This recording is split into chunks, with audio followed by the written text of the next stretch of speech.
नमस्कार, स्वागत है आप सभी का आपके अपने YouTube channel university entrance exams में। जैसा कि आपको पता है, ग्रुप में इन्फॉर्म कर दिया गया था कि हम लोग आज BHU B.Ed लैंग्वेज ग्रुप के सेक्शन संस्कृत का अध्ययन प्रश्नों के थ्रू करेंगे। तो आप सभी का स्वागत है। आप लोग वीडियो को अपने फ्रेंड्स में शेयर कर देंगे, जिससे उनको भी लाभ होगा। और समय ना लेते हुए हम आगे बढ़ते हैं।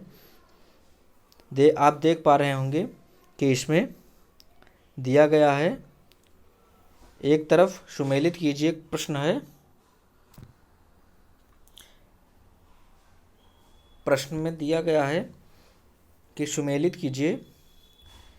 आपके बाईं तरफ रचनाएं हैं और दाहिनी तरफ उनके कवि हैं, जिसकी आपको इसमें सुमेलित करना है। आप लोग सुमेलित करेंगे। प्रत्येक क्वेश्चन को आप पहले हल करेंगे और अंत में आप अपना स्कोर जांचेंगे।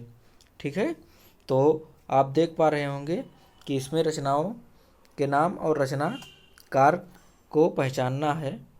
आपने सही आंसर जान लिया होगा। अब हम इसको हल करते हैं, देखते हैं कैसे। तो देखिए, पहला मृच्छकटिकम। मृच्छकटिकम के रचयिता हैं कौन हैं? मृच्छकटिकम के रचयिता आपने किसको माना? मृच्छकटिकम के रचयिता हैं शूद्रक। तो पहला विकल्प का चौथा, आ का चौथा हो जाएगा। उत्तर रामचरितम किसकी रचना है? भवभूति की रचना है। बेड़ी संहारम किसकी रचना है? भट्ट नारायण की। और अभिज्ञान शाकुंतलम कालिदास की रचना है।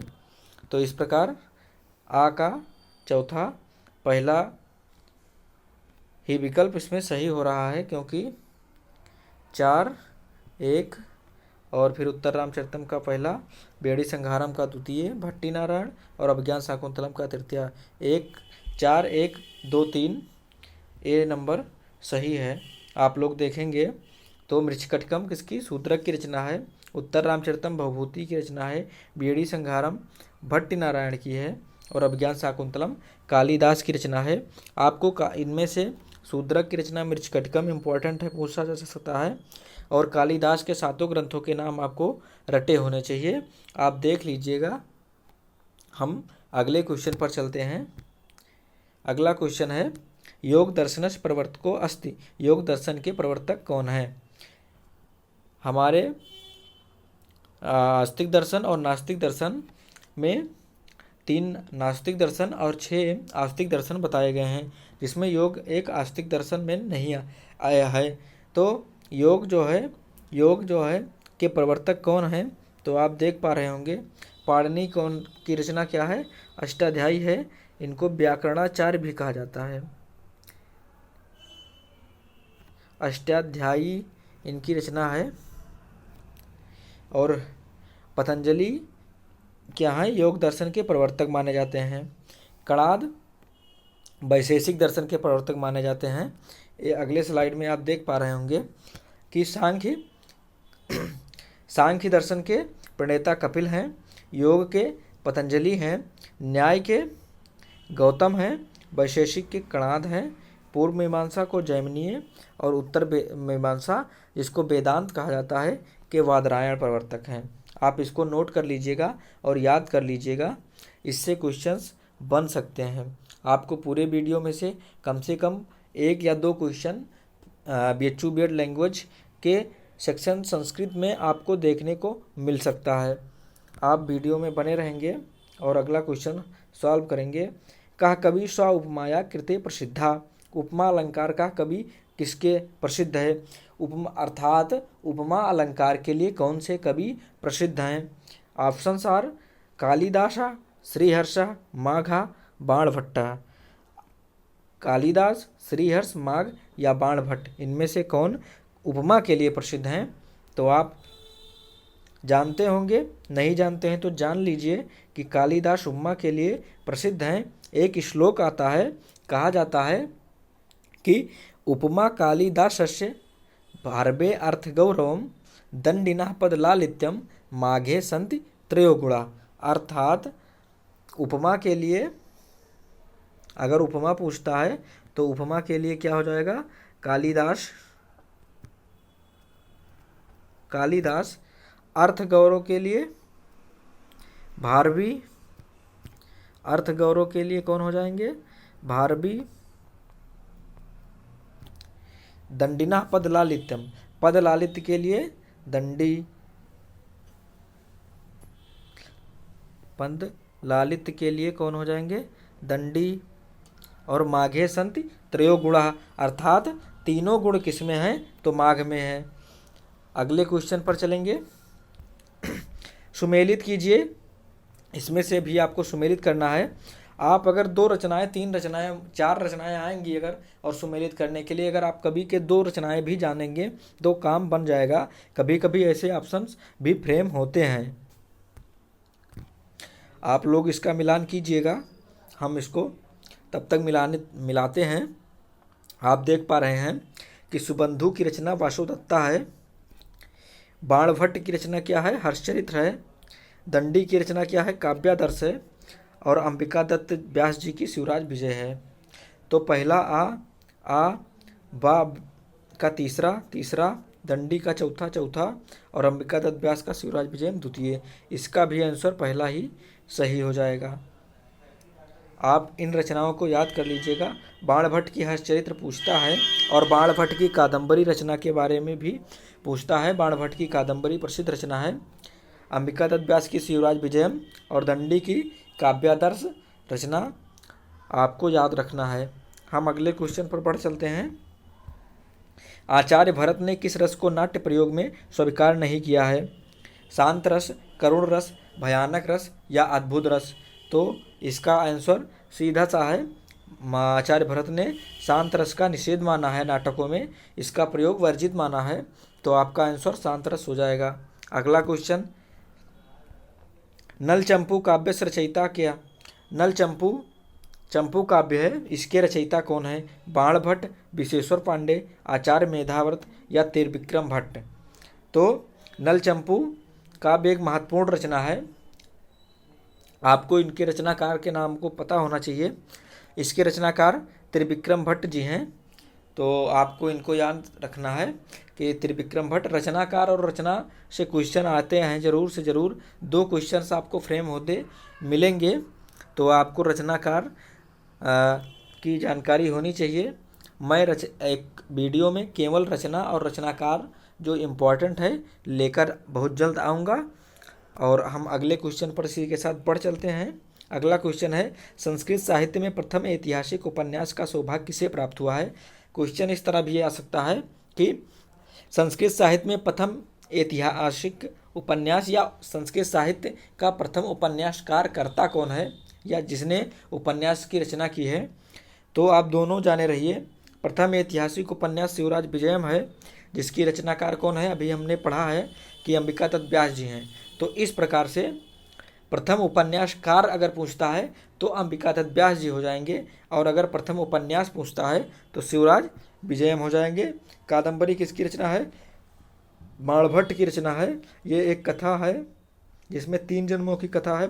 मैंने इसका पूरा वीडियो बनाया हुआ हूँ इसकी कहानी की, आपको उसको देखने की ज़रूरत नहीं है क्योंकि वहाँ से इतने डीप क्वेश्चंस नहीं आते हैं। क्वेश्चन बहुत ही इजी आते हैं। पिछली बार 2021 के पेपर में भी संस्कृत का क्वेश्चंस बहुत इजी थे। आप इन सारे क्वेश्चंस कर सकते हैं संस्कृत के। तो हर्षचरित्र भी किसकी रचना है, बाणभट्ट की रचना है। सुबंधु वासुदत्ता की रचना, सुबंधु की रचना है वासुदत्ता, अभी हमने पढ़ा भी था पीछे, तो आप देख लीजिएगा। और हम अगले क्वेश्चन पर चलते हैं। प्रत्यक्षम में संधि है, गुण संधि, दीर्घ संधि, अयादि संधि, यण संधि। प्रत्यक्षम का संधि भिक्षा करेंगे तो क्या हो जाएगा, प्रतिधन अच्छम।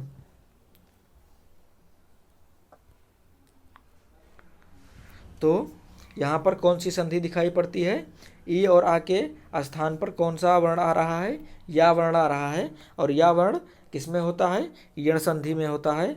ऑप्शन डी नंबर आपका बिल्कुल सही है। हम आगे बढ़ चलते हैं। आप लोग संधि के क्वेश्चंस का रिवीजन कर लीजिएगा, प्रैक्टिस लगा लीजिएगा। संधि से 2 क्वेश्चंस मिलते हैं। दीपशिखा इत उपाधि कस्मे कवये प्रदत्ता। दीपशिखा किस कवि की उपाधि है, भारवे भारवी की, कालिदासाय कालिदास की, माघाय माघ की, असुघोषाय असुघोष की। तो भारवी की कब क्या है उपाधि, भारवी की उपाधि है आतपत्र। उपाधि से भी क्वेश्चंस आते हैं। माघ, माघ की उपाधि क्या है? माघे संत त्रयोगुणा। और अश्वघोष की रचना क्या है? मुद्रा राक्षस विशाखदत्त की रचना है। और बुद्धचरित किसकी रचना है? अश्वघोष की रचना है।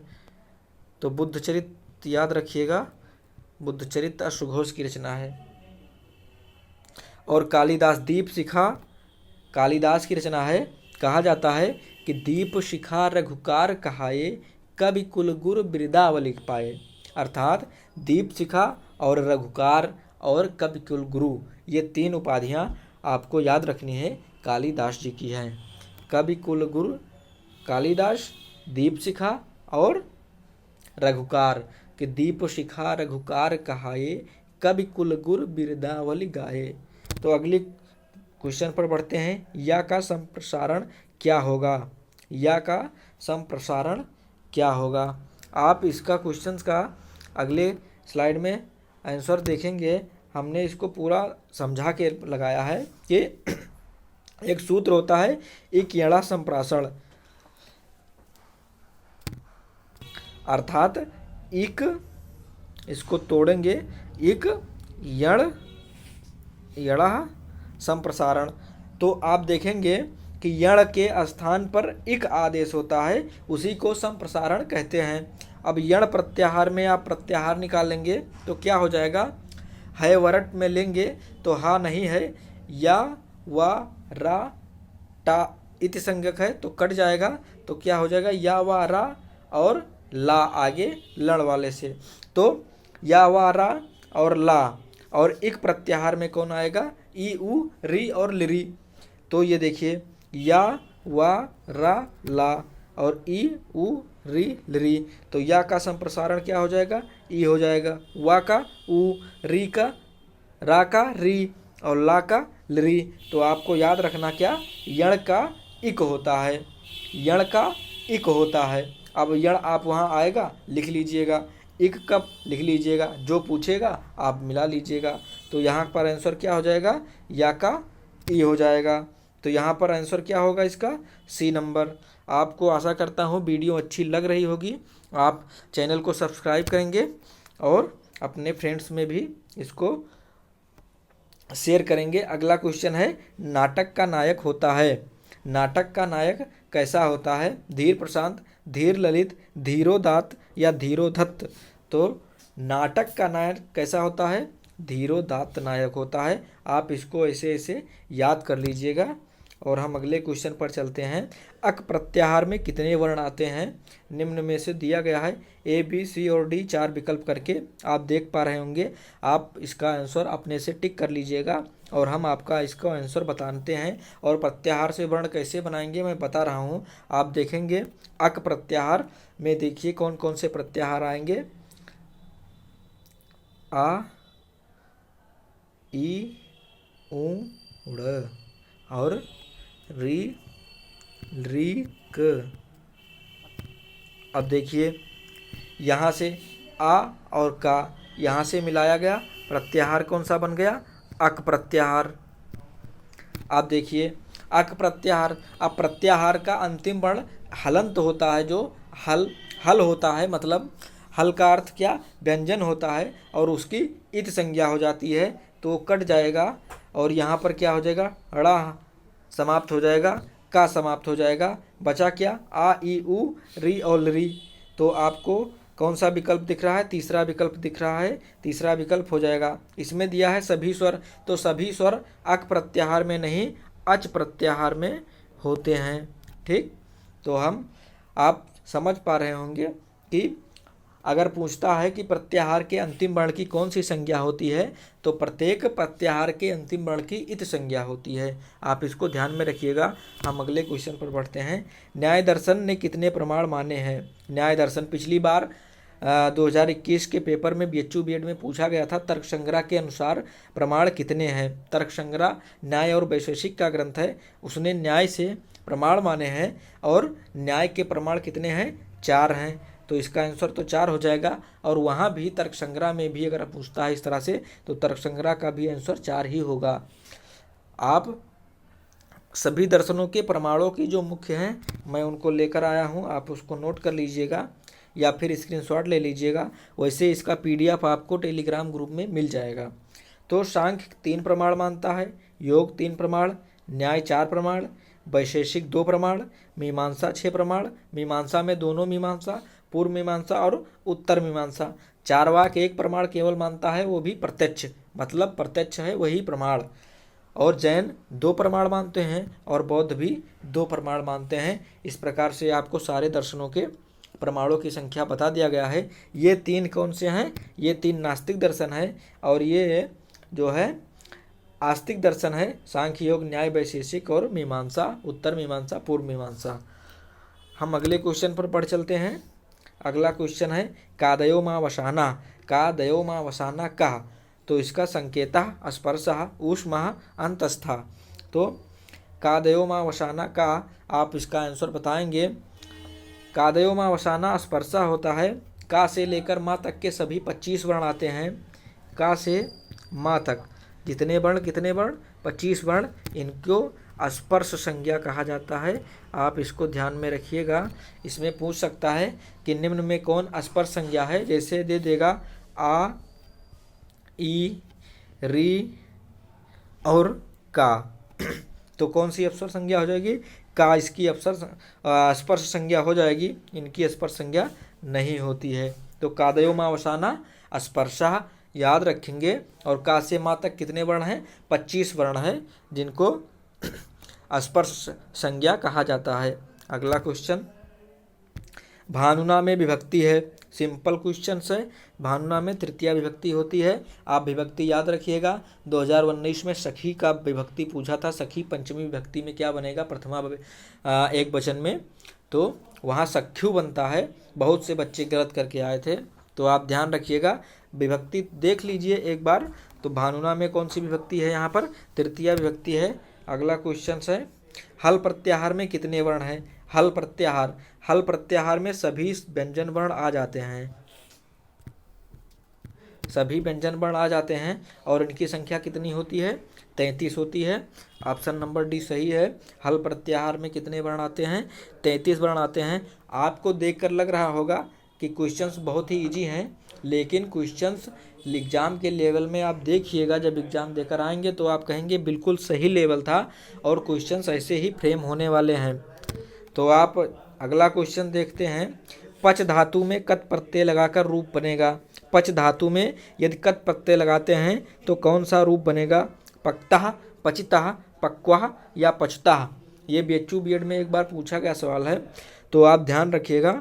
इसमें कौन सा होगा सही ऑप्शन? पक्वः बनता है। पच धातु से कत प्रत्यय अगर लगाते हैं तो पक्वः रूप बनता है। हम अगले क्वेश्चन पर चलते हैं। आपको कोई भी समस्या होगी, कोई भी डाउट आएगा तो आप कमेंट बॉक्स में लिखिएगा या फिर आप टेलीग्राम ग्रुप से जुड़िए, वहाँ पर बताइएगा। ऊष्म वर्णानाम क्रमः का, ऊष्म वर्ण किन्हें कहते हैं या ऊष्म वर्ण में क्या आते हैं, आपको ध्यान रखना होगा। तो ऑप्शन ये B, C और D 4 ऑप्शन दिए गए हैं, जिनमें से आपको चूज करना है कि कौन सा ऑप्शन सही है।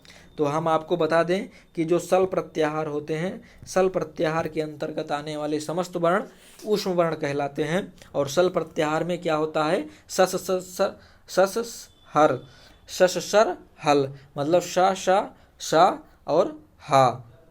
तो कौन सा ऑप्शन होगा? B नंबर होगा। सल प्रत्याहार में कौन से वर्ण आएंगे? सा और हा।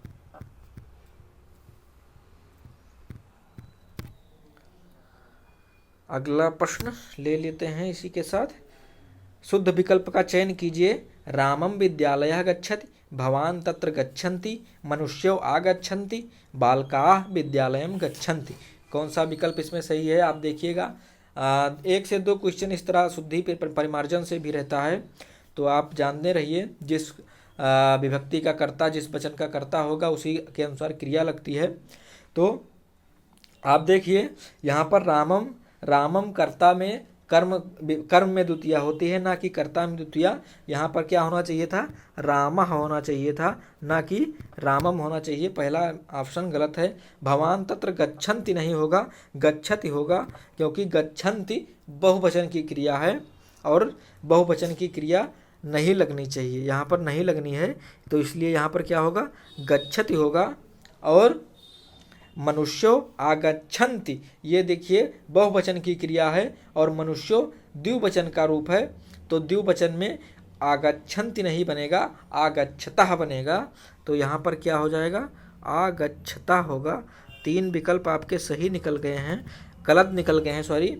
तो आपका चौथा विकल्प देखिए, बालकाः विद्यालयं गच्छन्ति। बालकाः बहुवचन, विद्यालयम कर्म है और गच्छन्ति बालकाः के अनुसार क्रिया लगी है, सभी सेटिस्फाइड कर रहा है, अर्थात तीसरा सबसे लास्ट वाला यही सही है। तो आप इसको थोड़ा देख लीजिएगा और हम अगले क्वेश्चंस पर चलेंगे। इससे पहले यहाँ पर क्वेश्चंस हो गए हैं समाप्त। हमने 20 क्वेश्चंस कर लिए हैं, टाइम लगभग 20 से 21 मिनट हुआ है।